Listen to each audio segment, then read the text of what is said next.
What's up, y'all? It's your girl Zeze back with another Mother 11 vid. Make sure you like, comment, subscribe, turn on my notifications bell, give this joint a thumbs up, share this mug, all that, all that, all that. You feel me? So today's video is inspired, okay, or has been inspired by the whole debacle from the Oscars with Chris Rock and Will Smith. Okay, we've been over that. Already got a live on it. If you want to see my take on it, go watch it, okay? I thought this was a good reason. Actually, you know what? This wasn't even inspired by this. I wrote this list way before this happened, like a couple weeks ago. I just hadn't made the video about it, but I felt like this is the perfect time because it's low-key kind of correlating with it. The top 5 reasons I would believe that you should leave your woman. Number 1, and of course we're talking about black people here. We just got to be clear for those of you who are new here. We all for FBA specifically, but also just black people in general. So this does apply to black men when I'm saying this. If she calls the police on you for no damn reason or for little reason, I mean, really at all. I'm not for call. I ain't never called the police on a black man. Knock on wood. I would never feel the need to have to. But if she's calling the police on you, she's the type that y'all get into arguments, or you do something she doesn't like, even if y'all get a little physical, something like that. She's trying to make herself look like the victim, especially because we dealing with black women. Come on now, all right, black women, let's just be honest. A lot of times we don't just be innocent, all right, in these quote unquote abusive relationships, okay? A lot of times an abuse is defense, okay, because your ass was wilding out and he had to come back and okay, but that's, I don't want to ride the line of domestic violence like that, but still, point still stands. If she just calling the police on you for no damn reason, bro, or for little reason at all, you need to leave that sister where she at. A lot of the times, if it is something as serious as domestic violence, if you're getting into that realm of things where you are going into like the extremes, he is violently hitting you and stuff like that. A lot of the times for sisters, they call their family members. You know what I'm saying? A lot of times sisters will call on their family and go live with their mothers, go live with their fathers, sisters, whatever the case may be, and let their brothers handle them. They got cousins that are handling them. We don't got to get into those cases where, like I said, the sister does literally feel like her life is in danger and she calls the police. So I'm not talking about that.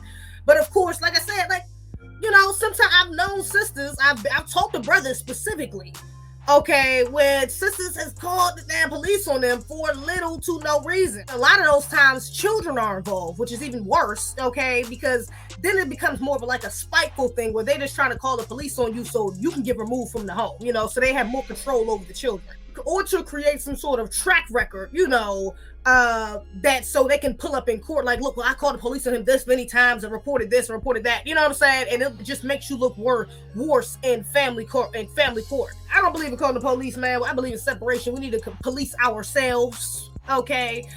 So yeah, if she calling the police on you for no damn reason or little reason, brother, get out of there. That's a danger to yourself, a danger to your children.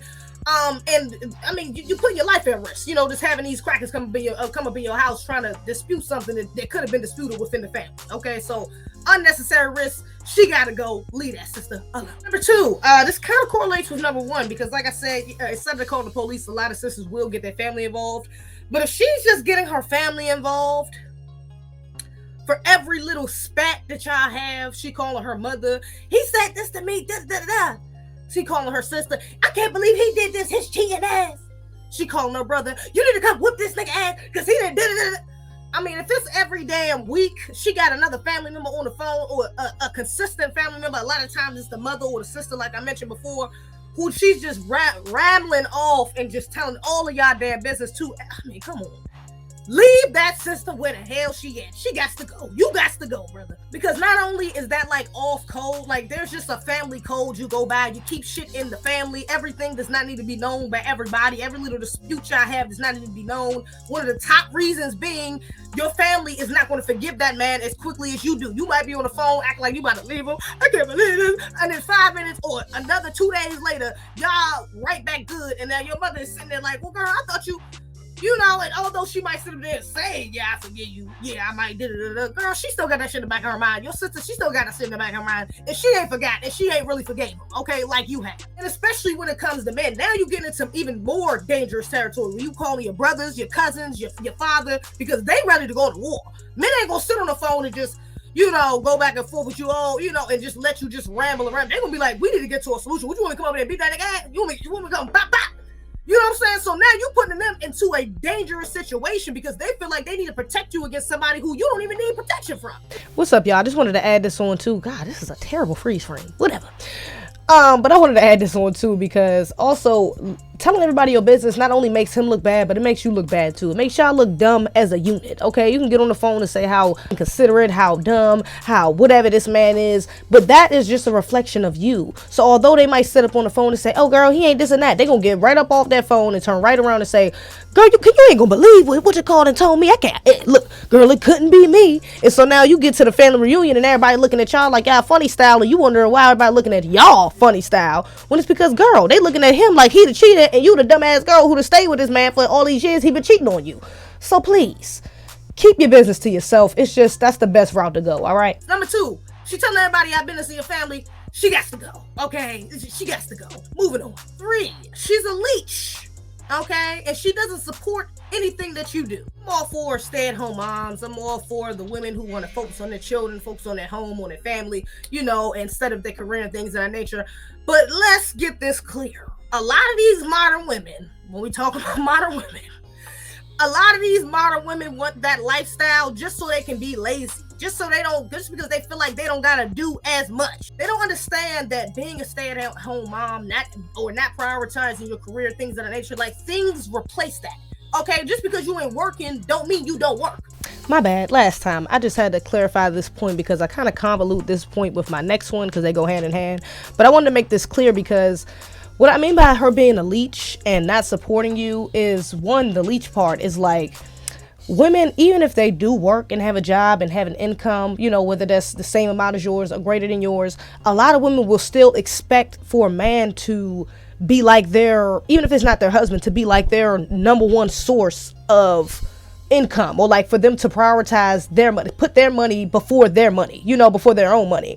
And in that, like, men can feel taken advantage of, you know, especially like, you know what, and I can relate to this point because I remember a few years ago, not even a few years, yeah, it was a few years ago. This was like my first relationship for real out of high school. We was high school sweethearts and dated a couple years out of high school. But I remember him telling me one of the reasons we broke up was because he felt like he was just like babying me, like he was taking care of me and he was not getting that reciprocated. And I completely, like in hindsight, I completely understand where he was coming from because we went out, he paid for all the dates, he paid for, I mean, he used to buy me gifts and he was like very sweet. He was a Pisces, very romantic, you know what I'm saying? So he would do little things like buy me gifts, surprise me and stuff like that a lot. But that was never reciprocated on my end. Like, I ain't buy his ass. I mean, I did a couple times. Let me say I ain't buy him nothing, but it wasn't as much as I could have done. You know what I'm saying? Every time we went out, he was paying for food, or he had to say something like, look, you gonna pay for this time or something? You know what I'm saying? Even if it was in a joking way, but it was like, it should have been a level of consideration that I had for him where it was like, I mean, girl, you could pay for it this time, or you should just offer to take him out, or you should just offer to buy him something. You know what I'm saying? Like, that is a standard that a lot of women don't understand that men kind of have still for women. It shows that you care. You know, if your woman ain't willing to put no money up for you, baby, that's a problem. You know, it shouldn't just feel like you're the only one putting money into y'all's relationship. You know, it has to be some sort of reciprocation there. And then also supporting you, which is, brother, if you got a business venture, if you have a dream, you have aspirations to do anything, and she's always knocking you down, she's always, you know, oh boy, you ain't gonna do that, oh, you ain't even all that, like there's no encouragement there, like that's a problem. She should be in support 100% for what you're trying to do, you know, especially if that's your wife. I mean, especially if that's your wife, but if that's your girlfriend, that is a qualification for her becoming your wife, is that support that she has for you. So I had to throw this in there before I get into the rest of the points, but yeah, this is the last time I'm gonna stop, I promise. Well, you know, I'm concerned about black women, but I just seen a video of a white woman in court with her husband. It was in divorce court, and she was trying to get the child support adjusted, something like that. But this, mind you, this is divorce court. I'm sorry, not divorce court. It's like family court. They was already divorced, and the woman is trying to get more child support. She doesn't have a job. She doesn't work at all. Okay. I think she's on government assistance or something like that. She lives with her mother. This woman is in like damn near her late 30s, early 40s. Okay. Doesn't work at all. Gets the government assistance, stays at home. Her child is 11. Stay at home damn mom, and her child at school for majority of the damn weekend, the majority of the day. She is literally living off of government assistance and child support. You have women like this who get into relationships with this fake ass femininity, like, oh no, I just want to be a stay-home mom, I want to, you know, support you, I want to, but then you do it, and after like the first 6 months, the first year, You know, even if y'all don't have children or not, they not doing nothing around the house. They're not cultivating like they're supposed to help build what your man is bringing in. You know what I'm saying? Like that's, you know, whether that's even on a smaller scale like couponing, whether that's finding good deals on furniture and things for the house, whether that's being able to be crafty, being able to build things instead of having to just go out and buy them, whether that's growing a garden, you know, so you don't have to go out and buy food. You can grow your own food from your backyard. Things of that nature, like all of that is in the realm of being that supportive role for your husband. So if she ain't doing none of that, if she just staying at home all day, she watching TV, you get home, all work, she watching her stories, house not even straight, food not even ready, kids running around the damn house, she not even, you know what I'm saying, doing like the basic things she's supposed to be doing as a wife and a mother. Brother, you gotta go. She got to go, babe. And hopefully it's before that you get her into that wife position. Hopefully you catch on to this while she's still in the girlfriend position, because a lot of us will to show you that before we even get to that position. And matter of fact, this rides into my next point, which is number 4, which is she's lazy.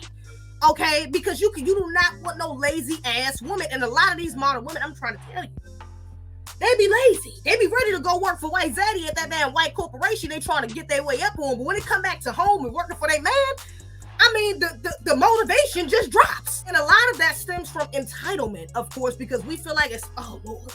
Especially these modern women, these masculinas who try to work their way up the corporate ladder or so career driven. They feel like, oh, well, I've worked this hard to get to this point. I got a certain income. I mean, I feel like I need someone that's, you know, that's on my equal level. Not even realizing that a man ain't worried about being financially equal. Like that's not where he wants you to be his equal at, all right? Equally yoked. But that doesn't necessarily mean that y'all making the same amount of money. So a lot of these women will, like, real life be missing that feminine aspect of just being able to get up every day and having a disciplined schedule, which includes like even working out, you know what I'm saying, eating healthy, you know, reading, things of that nature, like cleaning, cooking, learning, having a cookbook, or just learning new recipes, learning to evolve and grow and do better in those areas of womanhood, gardening, things of that nature. Like if she's not actively trying to do stuff like that, you better pay attention now. Do not wipe her ass. She got to go, brother. You got to go. Number 5, I think this correlates really to all of them, okay? Because this really comes down to the type of woman that she is, and that is teaching or having something to teach your children. Now, one of the probably the most common compliments I get is that, you know, you would be a great mom. People see me with my nieces and nephews a lot and shit and stuff like that. Like I show them up here when I'm with me. You know, one of my nephews lived with me. He's been living with me for a while now. Pretty much, I've been living with him. We've been living together since he was born, pretty much. So, you know, I've been around children a lot, and I've been able to watch the process of children getting older. My oldest niece is now 10, and I've been able to watch my siblings kind of raise them. My sister specifically, teach them things that I realized are necessities inside children that even before they had children, I hadn't even really thought about. Even outside of that, I've came into a place of consciousness where I know there's certain things, especially when it comes to pro-blackness, you know, social aspects of things, and, you know, like little womanly things, feminine things, like there's automatic things, even stuff that I haven't been taught from my mother, you know, that I know I will instill into my children. And a lot of women don't even prioritize that. They don't prioritize teaching children and guiding children. We are the first influence, okay, for our children. They on the nip, they buy you, they're the closest to their mother when they first come out, at least for like the first 2-3 years, okay, until they get off the nip at least, you know. And so within that time, especially the first 5, there is a lot of crafting, a lot of guidance, a lot of influence that you have to instill within the child. So if she's the type to always just want to go out, she not reading no books, she not even watching no educational videos, she don't have no sort of mentors, she's not even in therapy or something that has been in therapy, she's not, you know, journaling, she's not, you know, traveling or something something that, you know, is helping her always continuously evolve in education and wisdom and knowledge that she can pass on to her children. That's a problem. Type to be on Twitter all day. All she's concerned about is the new Love and Hip Hop special, and you know what's going on with celebrities and what's going on, and even like the drama within her family. Because a lot of women, even if they aren't like, they may seem like on the outside their career, they got their stuff together, they got their own apartment, they doing this. Like a lot of them will be bots.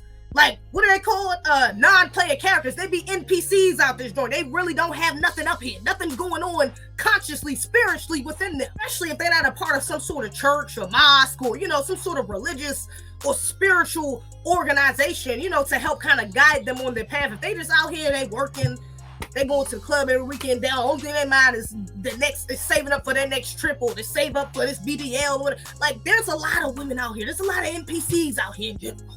Okay, but when it comes to these modern women, you got to be careful because they can be very deceptive, all right? Some of these same conscious-ass women, or fake woke-ass women up here on TikTok or YouTube or Instagram, they act like they got all this sense in the world. You meet them in person, and it's a completely different story, all right? So you have to be careful. If you know that she ain't got nothing on her mind, baby, understand that she gonna pass that on to her children. She ain't gonna be passing much on, which is a bad thing, that is leaving them vulnerable to be influenced by others who may not have the best interests of them in mind. So please, test her on her character, test her on her knowledge, test her on her wisdom. Ask her, what are some of the things that she's learned from her mother and that she wants to pass on to her children or learn from her parents, things of that nature. Because if that's not a priority to her, you do not.